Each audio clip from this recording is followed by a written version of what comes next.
பெரம்பலூரில் வருவாய்த்துறை கிளர்க்காக பணியாற்றியவர் சுமதி. 40 வயதான இவர் சிகிச்சைக்காக பெரம்பலூரில் இருந்து தனது உறவினர்களுடன் சென்னை நோக்கி வந்தார். இவர் வந்த பேருந்து கோயம்பேடு பேருந்து நிலையத்திற்குள் நுழையும் வரை எல்லாம் சரியாகவே இருந்தது. கோயம்பேட்டிற்குள் நுழைந்ததும் ஒரு வேகத்தடையின் மீது மோதிய வேகத்தில் பேருந்துக்குள் இருந்தவர்கள் பெரும் அதிர்வுக்கு ஆளானார்கள்.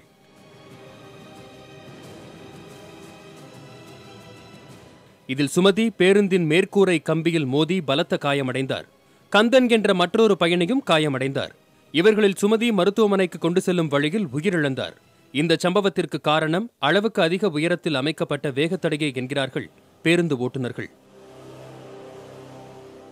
எங்களோட வேதனைன்னா நாங்கள் இரவு பூரா வண்டி ஓட்டிட்டு வரோங்க. காலையில் டைமில் வரும்போது நாங்கள் கேர்ஃபுல்லாக தான் வரோங்க. அதில் எந்த ஒரு மாற்றமும் இல்லை. இருந்தாலும் இங்கே வேகத்தடன்னும் போது இந்த இடத்துல வேகத்தில் தேவையில்லாத இடம். அது நேரம் டக்குன்னு தூக்கி போடுது. அந்த இடத்துல உடனே பிரேக்கை கால வைக்கிறாங்க. பின்னாடி இருக்கிறவங்க இறங்குறவங்க எல்லாம் மிஸ் ஆனவங்க இறங்குவாங்க. இறங்கும் போது நமக்கு பேஜாராக இருக்குது. நம்ம முன்ன பார்த்து தான் அந்த ஸ்பீட் பிரேக்கை தான் பார்க்குறோம். சைடில் பார்க்க முடியல, கண்ணாடியில் பார்க்க முடியல. அப்புறம் இறங்கும் போது லோன்னு கத்துறாங்க. அது நமக்கு கொஞ்சம் சிரமமாக தான் இருக்குது. அது உங்களுக்கு தாழ்வாக இருக்கணும். தாழ்வாக இருந்ததுன்னா ஏறி இறங்குறவங்களுக்கு கொஞ்சம் சௌகரியமாக இருக்கும். 4 அங்குலம் உயரம் தான் இருக்கணும். ஒரு அடி உயரம் இருக்குது. அதனால் ஏறி இறங்கும்போது பின்னாடி யாராச்சும் எங்களுக்கு தெரியாமல் இறங்குறாங்கனாக்கா அவங்க விழக்கூடிய வாய்ப்பு அதில் இருக்குது.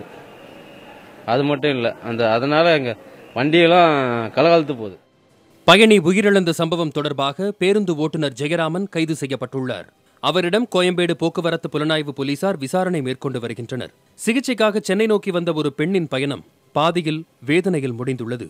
புதிய தலைமுறைக்காக ஒளிப்பதிவாளர் ஜோஷ்வாவுடன் சுப்பிரமணியன்.